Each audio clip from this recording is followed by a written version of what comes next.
So we're here for Bronco Safari. We're in beautiful Moab, Utah, the mecca of four-wheeling, pretty much my happy place. It's been fun so far. I joined the Army in 2009, and that was the same year that I bought this Bronco. Bought it out of Florida. The title that I had in hand was a U15. So it was a wagon. It didn't have a top on it, but it was registered as a U15. I've always loved the half cab, and it's one of the first Broncos I ever saw, and it was so iconic to me. And so I wanted to make it a U14, even if it was technically a U15. A year and a half ago, I pull the body off, I get the frame sandblasted, and I find the actual original VIN on the frame. I was elated. It was a U14. And I'm like, sweet! There was no VIN that I could find anywhere in the body. Maybe he'd done like a body swap at some point. There'd already been some sheet metal that had been replaced. So I start going through the process to like, hey, I'm trying to register it off of the frame. I'm talking to the police department, the sheriff's office. They're coming out to inspect it and they can't. They're gonna issue me a whole new VIN. And so my wife, she's a saint, she's like, hey, I'm gonna do a search. What's the guy's name that you bought this from? The first phone call she made, she gets in touch with the guy who sold it to me. She said, hey, we're having this issue with the VIN. We're just trying to get it registered. And so he says, hey, let me look into it. It's like 3 days later, he calls back, he says, hey, guess what? I found the original VIN plate, slaps it in the mail, sends it to me. I clean it up and I'm able to put it back on. So actual VIN on the body, VIN on the frame, back together after 12, 13 years apart. It was pretty sweet to bring it back to that. It's been kind of my like beater, weekend wheeler, tinker project for 13 years now. Slowly working on it, slowly upgrading. My oldest, Ethan, actually had a big part in it. He early on was the guy that would come clean the rust off for me with drills with brushes on the end and help me tighten bolts and things like that. But Evan really took a big part in it this last year when we actually did the whole frame off restoration, helped me pull the engine, helped me put the engine back in.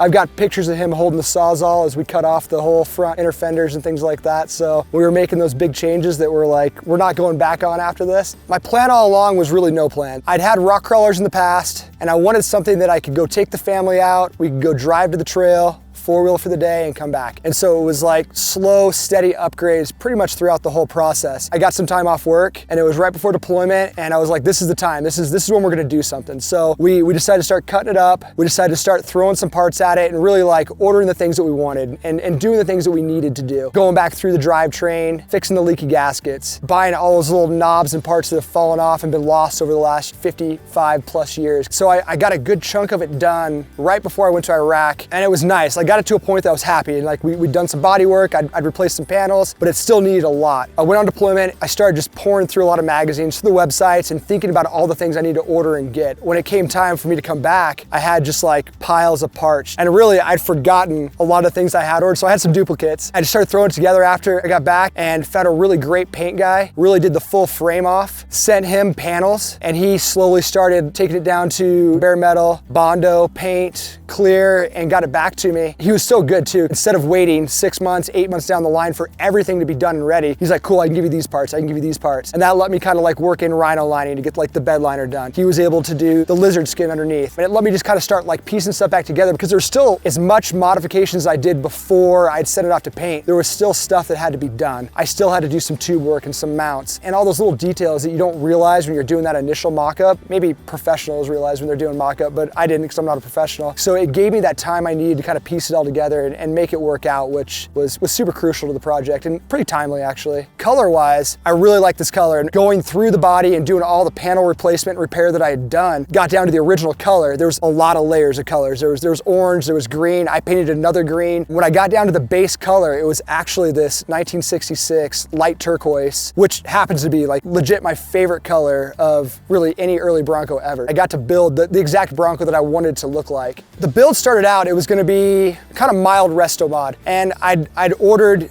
new front springs. I was gonna get some Bilstein shocks. I wanna make this just a little bit extra. And I love building suspension. I've built rock crawlers. I love to do that extreme stuff. I know the benefits of fixing, steering geometry. And I'm like, I can do this. If I take a little bit extra time, I've got a welder, I got a tube bender, I can do those extra things. That was kind of the first big change. I found a set of coilovers and decided, okay, I'm not gonna do the regular coil springs. So threw on the coilovers, built a 3-link suspension, fixed the geometry on the steering, actually ordered a high steer reed arm on the left side so I get the steering right. That caused kind of a litany of issues after the fact because now my pinion angles weren't right. I have 12 inches of travel here. Your pinion angles are just gonna bottom out. It's gonna be bad news. So I ended up pulling the axle out, chopped the axle up, fixed the pinion angle, sleeved it, welded it back together, and then kind of put everything back. And so I was like, cool, that's right. Drivetrain was kind of the next question, and I'd already swapped in probably 10 years ago a 302 out of an 88 Mercury Cougar. It runs good, it's been consistent, it's fuel injected, super underpowered, but I opted to leave it in. I'm kicking myself now. I kind of wish I'd gone for a little more power. By the time I'd made that decision, I'd already ordered an Atlas II, a 4.3-to-1. That was already set to mate up with my C4. And so I was like, well, I had to wait months to get the Atlas II. If I change out the whole drivetrain now, I'm gonna have to wait for that to happen too. So I stuck with the 302, obviously a little more classic styling, fuel injected, so that helps. The C4 that's in it is like the only thing on this Bronco that I haven't rebuilt or replaced or upgraded. It's the one that I got when I bought it. It's a little noisy, but it works. I'll probably have some upgrades or, at least a rebuild for it here in the near future. I ended up keeping 410s in the 410, 411 in the axles for the 9-inch rear and the front. Upgraded to not chromoly, but a little better alloy metal, both of them. Rear's got a Detroit locker, front's a welded spool. The spool, it's held up. It's held up for years, and I've got selectable hubs, which helps out. So if you can just turn the hubs off and drive it around town, no big deal. And then you lock it down on the trail, it's good to go. Everything's been pretty solid with that. I got a wrap trap in the back to kind of control the spring wrap. Ended up doing 3.5-inch springs in the back to level it up a couple years ago. And then when I put in those 12-inch King coilovers in the front, just adjusted those to ride height. So about a 2-inch body lift, somewhere around a 3.5-inch suspension. Tires are actually super old too. I got those from a buddy of mine. They're 38-inch, 1350, 17-inch Geolander MTs, and they're good. I really was not wheeling them the right way for the longest time. I would only air them down to about 16, 20 PSI, thinking that was like, I don't want to lose a bead. And then just the last couple days, I'm like, I'm gonna go a little bit lower. If I pop a bead, whatever, I'll slap one on there. I've been around the 11s out here for PSI, and it's just hooking up and working. So I'm glad I had some people that were smarter than me talk me into going to a lower PSI on that. There's really not a ton of performance in this. It was really just like strengthening. So you break an axle shaft, replace the axle shafts. You break the rear carrier, cool, Detroit's going in there. Front end, I'm breaking U-joints, cool, I'll slap in some little bit stronger ones with half circle rings to keep them seated. It's been just parts and pieces for the last 12 years, just little bit by little bit until I got to the big push. And I still kept a lot of the original stuff that I did, so it was nice to not have to completely reinvest in the project. It was able to stay relatively in line with what I'd been doing. The interior, I started off with the roll cage, and that was really kind of like the basis of me building everything off of it, because everything I wanted to fit off of that. And I knew that half cabs were kind of notoriously tight, and I've seen some roll cages in the past that looked like just headbangers. And so I really worked to get two bars on the outside. I got super lucky, ended up DOM-ing it, 1 3/4 inch. I had 5 bends in each side, and I one-shotted both of them, which was it's not skill, it's luck, 100% luck that it worked out. Tied those together, was able to tie the seats into that. Seats I knew I wanted a low back. I've seen a lot of Broncos and half cabs specifically where it's got a high back seat that blocks that back window, and I just wanted it to be open and clear. I wanted the roll cages to be tucked as high as possible. I wanted the seats to be as low as possible. I wanted just a clear view through the cab that didn't look so utilitarian, but just looked a little bit more original, a little nicer to the original specs. And more of a sleeper in the sense that you can't see this really obnoxious roll cage. Definitely had to rebuild the mounts a couple times. Ended up getting some seat sliders that I kind of made work and got it as low as possible. I still sit a little high in the cab, but it works really well. And they're adjustable. When we go on a road trip, I can squeeze my son forward and stack all the gear back behind him. And then when my wife drives it, she can actually adjust the seat forward too. And it's a little more comfortable for pedal position for that. I ended up building a center console. I hadn't seen one complete like this where all the way up the back, forward, and then up to the center. Ended up putting in Apple CarPlay, nice little head unit there that's touchscreen and that. It's a little low. I probably would have liked to have had it a little bit higher, but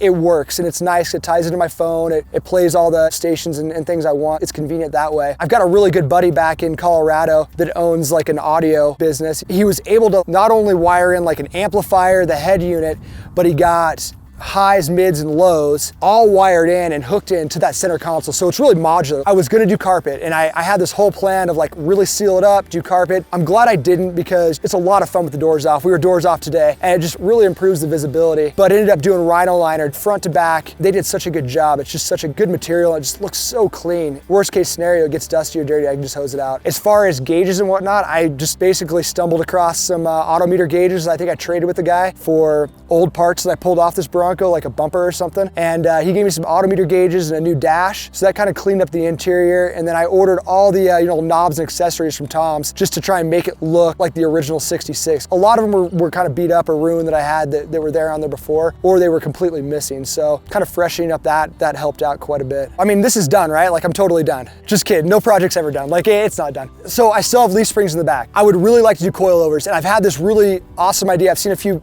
builds do it, but do a cantilever coilover suspension in the back. And just, I want to tuck it up there really tight and just make it work so I don't have to cut into the bed and kind of ruin that stuff. Keeping with the theme of it, that it's kind of a sleeper and that you don't see all these obvious things, but it's super capable off-road. Link the suspension in the rear, go to a cantilever setup, I think is kind of what I'd like to do. When I do that, I would probably end up swapping out the axles. 44 in the front, it's still a low pinion. There's some issues with the pinion angle still, even with the pinion angle adjustment that I made on it. You can only go so big with axle shafts and things like that for the Dana 44. I'd like to go to a 60 in the front. I'm sure I'll narrow it. 9-inch in the rear is pretty stout, but it's actually a small bearing 9, so I wouldn't mind going to a large bearing 9, going to like 35 spline shafts. Detroit's worked really well for me in the past, so I'll probably stick with like a Detroit locker back there. That's been great. I do have an ARB air compressor under the hood, so it's not out of the realm for me to possibly do like some ARB lockers front and rear. I would love to say that I'm gonna do like a Coyote swap or things like that in the future, but I've got so much into this time-wise really on this first swap that I probably won't change out the whole drivetrain unless it really craps out on me. I'll probably stick to the C4, just kind of keep rolling with those, maybe go to 1-tons. I'd really like to build another one in the future that's the narrowed off-road specific. So going closer, over 100 inches would be really nice. It's most likely not gonna happen with this build. That'll probably be a second build.